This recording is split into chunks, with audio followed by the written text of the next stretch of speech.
करें। बिस्मिल्लाह। सिंधी हमने अपने पेपरों में तो कभी याद की नहीं, आपकी खातिर हम याद करेंगे, ठीक है। चपड़ासी, दरवाज़ा बंद करके आओ। ये देखिए मैंने जुगाड़न पर्दा लगाया था लास्टिक से सारा नीचे गिर गया। जाओ दरवाज़ा बंद करो, ठंड आ रही है।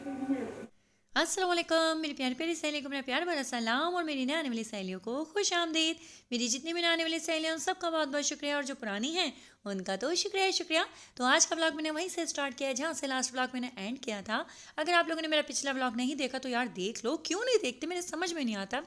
तो भाई यहाँ पर जो है बात साहब मुझसे कह रहे थे कि मम्मा आप मुझे सिंधी पढ़ा दें, और जबकि मुझे खुद को सिंधी इतनी ख़ास नहीं आती, ख़ास क्या बिल्कुल भी नहीं आती। मैंने ज़िंदगी में सिर्फ एक ही पोएम याद की थी, पोएम नहीं हमद याद की थी, गीत गरीजा गज्जी गाई हूँ। इसके अलावा मुझे आज तक कुछ भी याद नहीं हुआ। और जो है ना वो मेरी शायद पहली और आखिरी ही हम थी जो मैंने सिंधी में याद की, और अभी तक वो मुझे याद है अल्हम्दुलिल्लाह। बचपन में याद किया हुआ सबक हमेशा ज़िंदगी भर याद रहता है। और एक और बात मैंने जो अपने बड़ों से सीखी है वो ये कि अगर आपके सामने कुछ गलत हो रहा है तो आप खामोश बैठ के तमाशाई मत बने, बल्कि उसके ऊपर आवाज़ उठाएं। और इसी वजह से मैं आज आवाज़ उठा रही हूँ। वैसे मुझे काफ़ी मेरे सब्सक्राइबर्स ने मना किया था कि अब आप किसी के भी मामले में नहीं पढ़िएगा, तो मैं किसी के मामले में नहीं पढ़ना चाहती। लेकिन डियर एक बात मैं कहना चाहूँगी कि अगर आपके सामने किसी के साथ नाइंसाफ़ी हो रही है तो आपको ज़रूर आवाज़ उठानी चाहिए। क्योंकि क्या होता है कभी कभार किसी को कमज़ोर समझ के इंसान जो है ना उसके ऊपर हुक्मरानी करना शुरू कर देता है। और ये हुक्मरानी जो है ना ये आपको फिर क़यामत के दिन आपको जवाब देना पड़ता है कि आपके सामने कोई किसी के ऊपर जुल्म कर रहा था और आप खामोश बैठे हुए कैसे तमाशाई बन गए।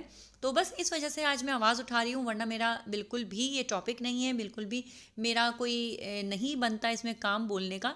लेकिन क्योंकि मैं कहते हैं ना पानी सर से ऊपर गुजर चुका है, तो बस आज इसी तरह मुझे फ़ील हुआ तो मैंने सोचा आज इसके ऊपर बात कर ली जाए।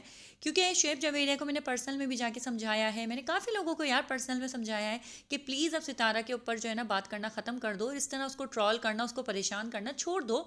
क्योंकि वो खुद मेरी जब सितारा से पर्सनल में बात हुई है तो उसने मुझे कहा है कि यार मुझे पुलिस और इन सब चीज़ों में नहीं पढ़ना, मैं जो है बहुत ज़्यादा एक कमज़ोर सी लड़की हूँ, मेरा कोई आगे पीछे नहीं है, मेरा कोई इतना बैकग्राउंड स्ट्रांग नहीं है, तो मैं नहीं इन सब चीज़ों में पढ़ना चाहती और ना ही मैं किसी को स्ट्राइक दे के किसी का बुरा करना चाहती हूँ। तो जब देखिए एक इंसान इतना सीधा है या इतना शरीफ है, वो आपके ऊपर कोई स्ट्राइक नहीं भेज रहा। आप खुद जानते हैं, मैं आपको कह रही हूँ शुएब जवेरिया कि आप खुद जानते हैं कि आपने जिस तरह उनके थंबनेल यूज़ करे हैं, जिस तरह उनके नाम यूज़ कर रहे हो, अगर वो चाहे तो एक साथ आपको 3 स्ट्राइक भेज के आपका चैनल डिलीट करवा सकती है। उसके बावजूद वो खामोश बैठी है, तो प्लीज़ उसकी खामोशी का नाजायज़ फ़ायदा नहीं उठाया जाए।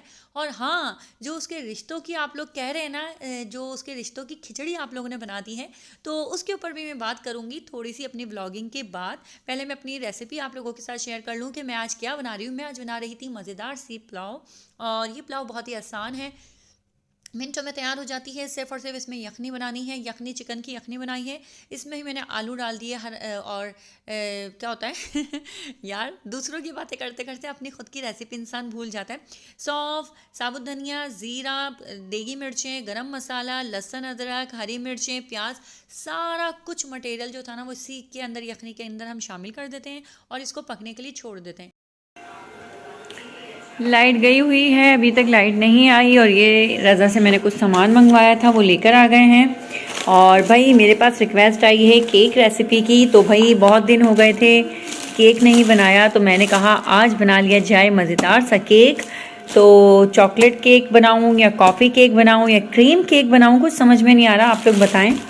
जब तक आप लोग बताएंगे मैं बना भी चुकी होंगी तो चलें अभी तो मैं जो अपनी पसंद का केक बना लेती हूँ, लेकिन अगर आप लोगों की कोई फरमाइश है तो वो भी आप बता सकते हैं। और अंडे और डंडे भी आ चुके हैं, तो यहाँ पर अंडे और डंडे, अंडे अंडे ले लो, अंडे गरम गरम अंडे।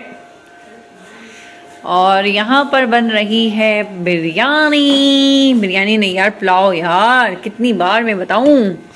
पुलाव की यखनी तैयार हो गई है मज़ेदार सी, बस अब हमें बनानी है मज़ेदार सी पुलाव। रज़ा पहले भूल गए थे हरा धनिया पुदीना लाना और दही लाना, तो अब मंगवा लिया है मैंने। अब हम बनाते हैं मज़ेदार सी पुलाव। पुलाव पुलाव पुलाव, रोशनी नहीं हो रही, क्या करें।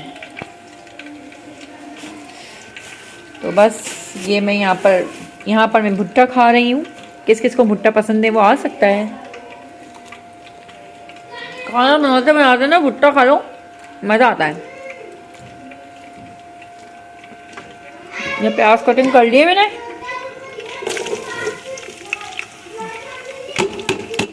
गर्मा गर्म चटपटी मज़ेदार से पुलाव आप लोगों की खिदमत में हाजिर है। मुझे मेरे प्यारे प्यारे सब्सक्राइबर्स ने कहा था कि आप एक ना एक रेसिपी ज़रूर शेयर किया करें, तो बस आज मैंने सोचा बहुत ही सिंपल सादी सी पुलाव आप लोगों के साथ शेयर कर लूँ, जो कि आप डेली यूज़ में भी बना सकते हैं। क्योंकि अक्सर घरों में क्या होता है कि रोज़ाना ही पुलाव बन रही होती है, तो बस ये बहुत ही आसान है कि आप 15 से 20 मिनट में रेडी कर लेते हैं। मतलब एक फ्लेम पे अगर आपने यखनी बनाने के लिए रख दी, तो दूसरे फ्लेम पे आप मसाला तैयार कर लें। मसाले में मैंने कुछ भी ज़्यादा यूज़ नहीं किया, सिर्फ और सिर्फ प्याज ब्राउन किए हैं, उसके अंदर लहसुन अदरक हरी मिर्चों को कूट लिया और वो फ्राई कर लिया। उसके बाद जो हमने यखनी तैयार की थी उसमें से चिकन और आलूओं को निकाल के उस मसाले में भूना, और बस फिर उसके बाद क्या करना है, टमाटर, दही और हरा धनिया पुदीना, बस उसको मसाले में भूना और यखनी का पानी डाल दिया और दम लगा दी चावल। तो बहुत ही आसान सी, और बीच में मैं खा रही थी लेज़। भाई आप लोगों को मालूम है कि आपकी जान जो है ना चिप्स की चटोरी है, और पहले तो मैं थोड़ा कंट्रोल कर रही थी क्योंकि मेरी भांजी की शादी थी, तो मैंने कहा नहीं भाई वेट कंट्रोल करना है, वेट नहीं बढ़ना चाहिए। लेकिन अब क्योंकि शादी हो गई, तो अब चाहे 200 किलो की मैं हो जाऊँ, मुझे कोई टेंशन नहीं है। तो खूब चिप्स विप्स चिटोस विटोस सब कुछ एंजॉय किया जा रहा है। और आ जाते हैं अपने थंबनेल के ऊपर कि मैंने थंबनेल पे ऐसा क्यों लिखा कि मैं अल्हम्दुलिल्लाह सितारा नहीं हूँ। तो भाई देखें, वजह ये है कि मैं आपको पहले भी बता चुकी हूँ कि मेरी जो शादी हुई है, मतलब हमारी जो कम्युनिटी सिस्टम है ना, उसमें हमारे क्या होता है कि जो खाला, जिससे मेरा खाला का रिश्ता लगता है, वही मेरा भांजा भी लगता है, वही मेरा चाचा भी लगता है, वही ताया भी, पता नहीं कितने रिश्ते एक ही रिश्ते से बन जाते हैं। तो इसी तरह होता है ज़्यादातर जो जिन लोगों के, अब जिनको नहीं मालूम, जिन लोगों के ख़ानदान से बाहर शादियाँ होती हैं, जिनकी कम्युनिटी सिस्टम नहीं होता, उन लोगों को ऐसा लगता है क्या ये बकवास कर रही है। क्योंकि मैं अपनी अब्बू का ही बताऊं तो मेरे अब्बू रिश्ते में मेरी अम्मी के भांजे लगते हैं, सही है। अब आप लोग कहेंगे कि लोग खाला भांजे की शादी हो गई, तो भाई वो दूर के भांजे लगते हैं, ठीक है। कोई खूनी वैसे रिश्ता नहीं है कि निकाह जायज़ नहीं है। ये हम सबको भी मालूम है कि कहाँ पर निकाह जायज़ होता है और कहाँ पर निकाह जायज़ नहीं है, ठीक है। अब इसी तरह क्या हो रहा है कि सितारा जब कोई अपने व्लॉग्स अपलोड कर रही है और सितारा बता रही है कि ये मेरे मामू के बेटे हैं, खाला के बेटे हैं, चचा के बेटे हैं, मेरी जो मामू हैं उनकी जो बीवी हैं वो मेरी खाला लगती है, तो शुएब जवेरिया ने उनकी इतनी छोटी छोटी सी बातों को इतना ज़्यादा ट्रोल करना शुरू कर दिया, इतनी ज़्यादा उन पर तहमतें और पता नहीं क्या क्या इल्ज़ामात लगा रहे हैं। तो मैं उनकी जब शुएब जवेरिया की जब मैं वीडियो देख रही हूँ ना, तो मेरा दिमाग इतना ब्लास्ट कर रहा होता है कि अरे भाई ये कोई पागल आदमी है, ये क्या बकवास किए जा रहा है, इसको कोई अक्ल नहीं है, कोई सेंस नहीं है।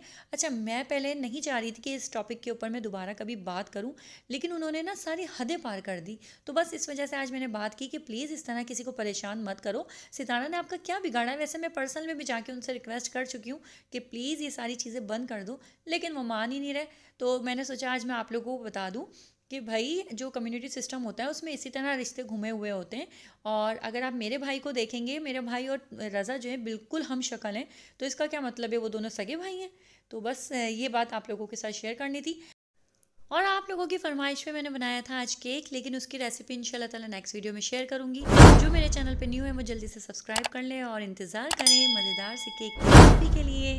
तो मज़ेदार चाय के साथ गर्मा गर्म केक हो जाए तो क्या ही बात है। लेकिन इस केक को हम ऐसे नहीं खाएंगे, बल्कि इसको मैं डेकोरेट करके दिखाऊंगी, लेकिन नेक्स्ट वीडियो में, क्योंकि आज की वीडियो बहुत लेंथी हो गई है। तो बस अगर आपको देखना है कि मैंने इसको किस तरह डेकोरेट किया है, तो नेक्स्ट वीडियो का इंतज़ार करें। मिलती हूँ अपनी नेक्स्ट वीडियो में, तब तक के लिए अपना खास ख्याल रखिएगा, अपने घर वालों का ख्याल रखिएगा और गर्मा गर्म चाय पीते रहिएगा। अल्लाह हाफ़िज़।